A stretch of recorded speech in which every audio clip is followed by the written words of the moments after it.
A couple of things you might notice about this bit of footage. One, there's no hoists anymore. This is because we're replacing the single old hoist with a pair of new bend pack hoists that are going to come tomorrow and be fitted. So we've pulled down the old unit overnight, so someone's picking that up today. Second thing you'll notice is the bonnet's on the car, and there's a reason for that. I'm in the process of fitting a new radiator. Here's the old radiators on the floor here. It's a small one. It's just an aluminium version of the original size. The problem with the older cars is they tended to protrude the radiator into the engine bay a bit, because they could. There was no reason not to. And they also like to meet them up with the fan properly that had an old rigid fan on it. Problem we have is we're putting a turbo right in front of the engine, so we need all the space we can get. So what I do in this case is replace it with a wider and narrower, as in like a narrower core width, but a full width radiator, which does work better anyway. So to do that, we have to cut out part of the front of the car. You see it's only got a small hole in the middle, so we're going to cut right out to the rails. And I'm also going to repair that rust hole there from where the battery's been dribbling over the years. Before we get too carried away with radiators, there's something else cool that needs to happen in the shed.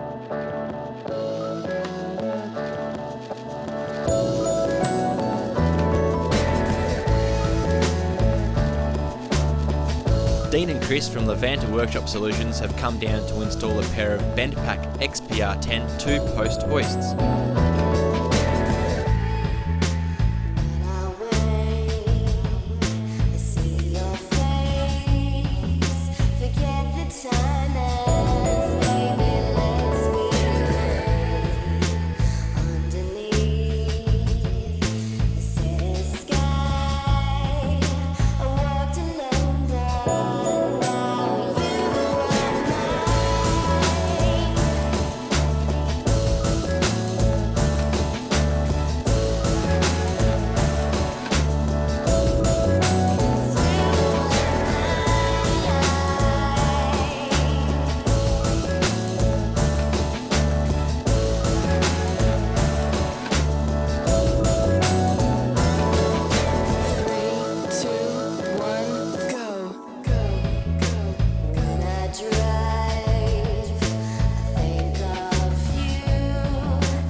So we had a day's break from working on the car to get these new hoists in.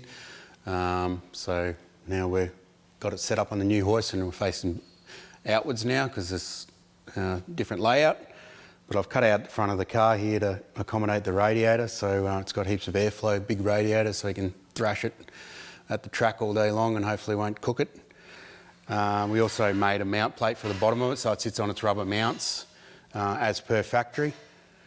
We've still got to work on the rust a bit when I get my panel beater around to cut that stuff out. But now we've got the radiator there, we can start on the front of the manifolds, which holds the turbo. So looks like we're going to do it about here. Give us a bit of clearance for that radiator hose on the well, that's actually the bottom radiator hose. Be slightly offset from the centre. Dump pipe out that side, both in from the bottom. Should be pretty straightforward.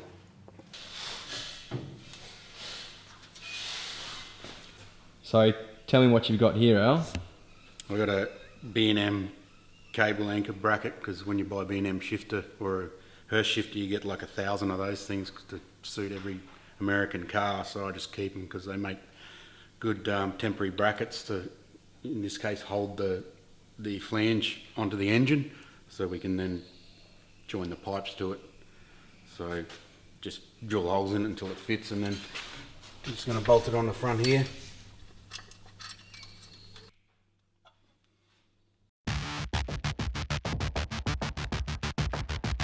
After positioning the turbo in a suitable location, we can then join each manifold back to the flange.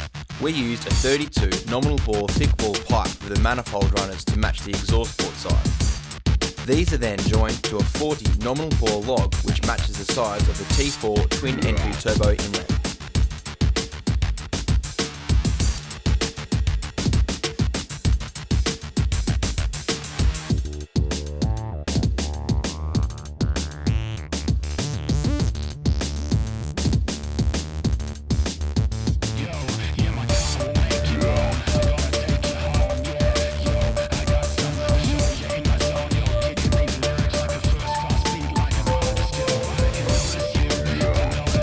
After TIG welding the 2-bolt flange to the start of the log, it's given a quick hit on the belt linisher to flatten out the mating surface.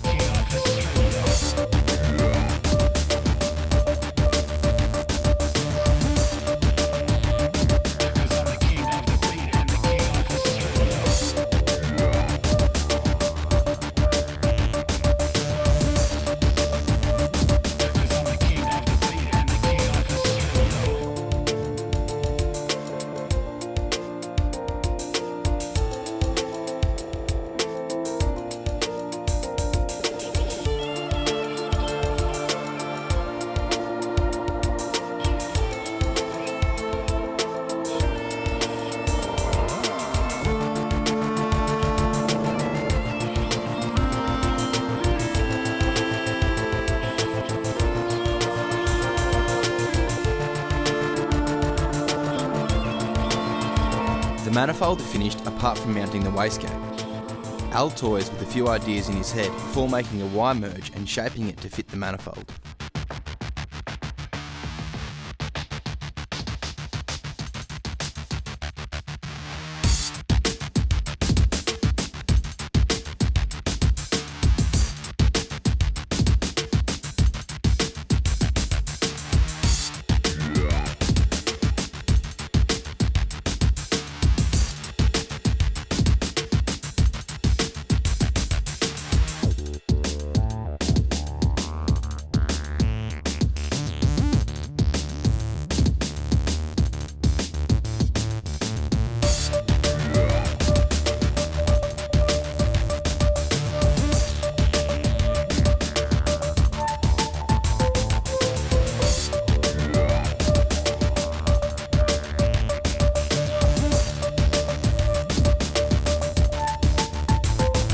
The Y-merge is then joined into a 50 nominal bore bend, which places the wastegate away from the engine and allows for a clean exit.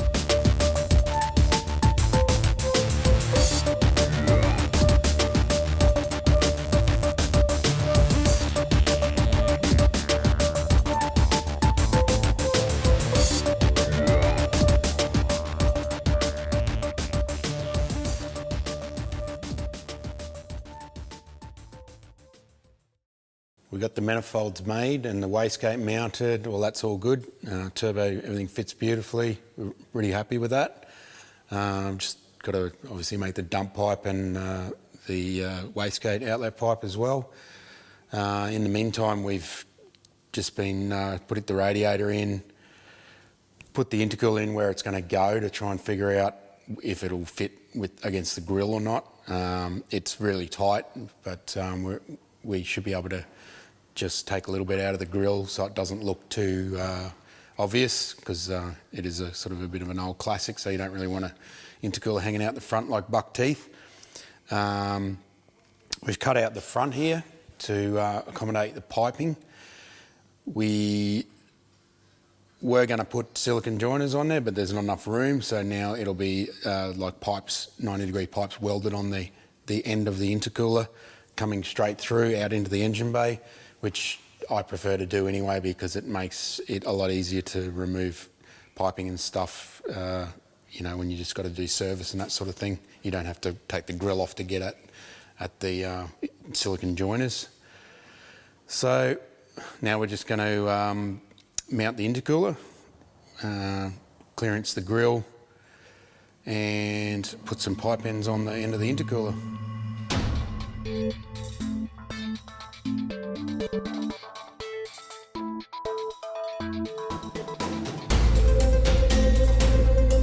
With some careful use of the grinder, we remove as minimal as possible from the grille to still maintain the standard look of the car.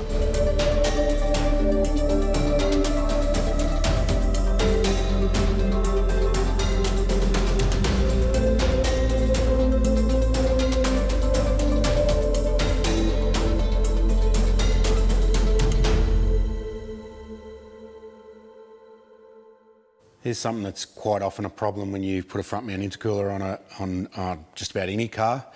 They usually have a support that runs from the top radiator panel, which generally latches the bonnet down to the bottom radiator panel, and that stops this from flexing because it's usually made out of very light material because that's all it needs to be. So this is your setup. Obviously that varies with car to car. It's a pretty big old school thing on this. But that's your upright. That goes down right down to the bottom panel and it bolts together, and that stiffens the whole thing up and makes this nice and solid, so when you shut the bonnet, it positively latches. If this is all floppy, the bonnet just won't shut for a start, and if you did get it to shut, it'd probably rip open when you were doing 100. So one of the things you have to work around is the fact that you've got to remove this to fit the intercooler in. What I generally like to do with it is actually use the intercooler as your support. So it's generally they're a pretty sturdy item, especially bar and plate intercoolers. They're solid as anything. So what we are going to do with this is we've got this folding that Matt folded up for us. That comes in here and mounts the intercooler. We then chop all this up and allow that to fit in there. We then connect that with a right angle. So it's sort of all one piece, but everything's back where it originally was. The intercooler is then bolted to the bottom radiator support. We've got to put crush tubes through because it's a big open, big closed channel actually. So we've got to drill through and put a crush tube through it and weld the crush tube in so it bolts from an accessible point right up through to the intercooler, and that then will stiffen all this up so it all holds together well. Fan wise, this radiator is huge, so there's plenty of room to mount fans. This is just your generic 16-inch fan. That's going to go in here on the sort of the colder side of things, so where the air intake is, keep it away from the heat. One of those should be plenty. The car doesn't have air conditioning, it doesn't have any additional loading, so all it's got to do is just keep the thing cool when it comes to a stop in traffic or whatever. And that fan is massive, so it should do the job no worries at all on a radiator of that size.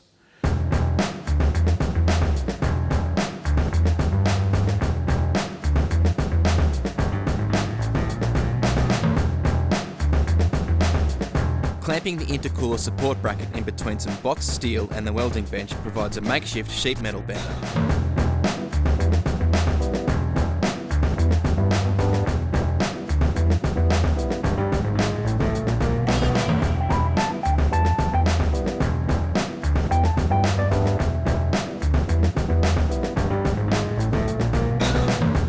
Some steel tubing is cut to size and welded into place for the lower intercooler mounting bolt. This allows the intercooler to be bolted up without crushing the front crossmember.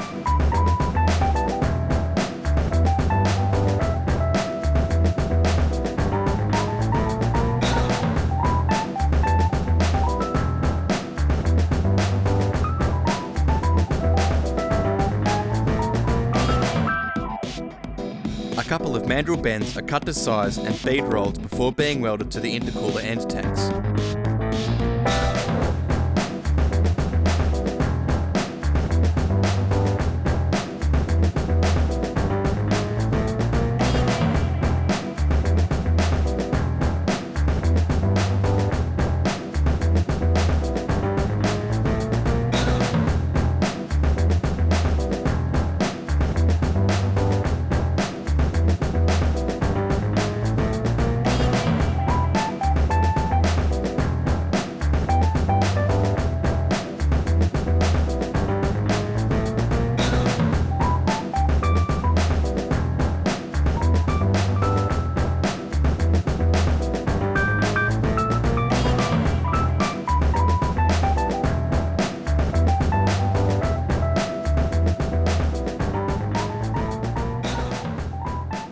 we've just finished off the intercooler.